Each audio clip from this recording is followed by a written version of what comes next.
বিফলতাই সকলো শেষ হোৱা নুবুজায়।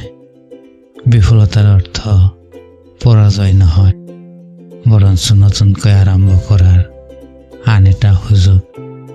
নিজৰ ভুলৰ পৰা শিক্ষা লৈ আগবাঢ়ি যোৱাটোৱেই হৈছে সফলতাৰ মূল মন্ত্ৰ।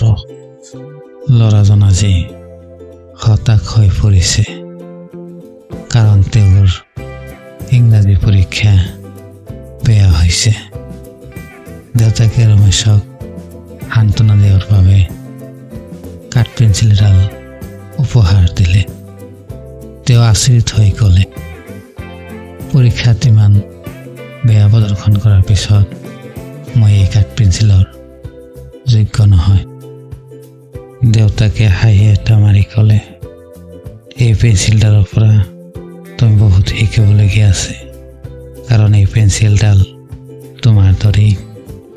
তুমি লিখি থাকোঁতে যিদৰে পেঞ্চিলডাল বাৰে বাৰে ক্ষয় যায়, কিন্তু শেষত কিবা এটা সুন্দৰ সৃষ্টি কৰিব পাৰে, ঠিক সেইদৰে তুমি জীৱনত বিফল হ'লেও তাৰ পৰা শিকি ইচ্ছা কৰিলে ভাল কাম এটা কৰিব পাৰিবা।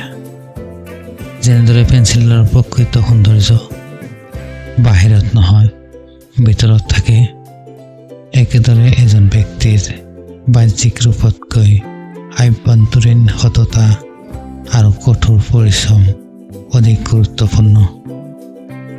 পেঞ্চিলে যেনেকৈ ভুল কৰিলে ৰবৰেৰে মুচি তাক ঠিক কৰিব পাৰি, জীৱনত ভুল কৰিলেও চেষ্টা কৰি থাকিলে তাক শুধৰাই দিব পাৰি। কাহিনীটো সৰু যদিও ইয়াৰ সাৰমৰ্ম অধিক গুৰুত্বপূৰ্ণ। জীৱনত সৰু ডাঙৰ ভুল থাকিব, সেই ভুলৰ পৰা শিক্ষা লৈ আগবাঢ়ি যাব পাৰিলেহে আমি সাৰ্থক হ'ব পাৰিম। প্ৰিয় দৰ্শক শ্ৰোতা, ইমান সময় কষ্ট কৰি ভিডিঅ'টো দেখাৰ কাৰণে আপোনাক ধন্যবাদ জনাইছোঁ।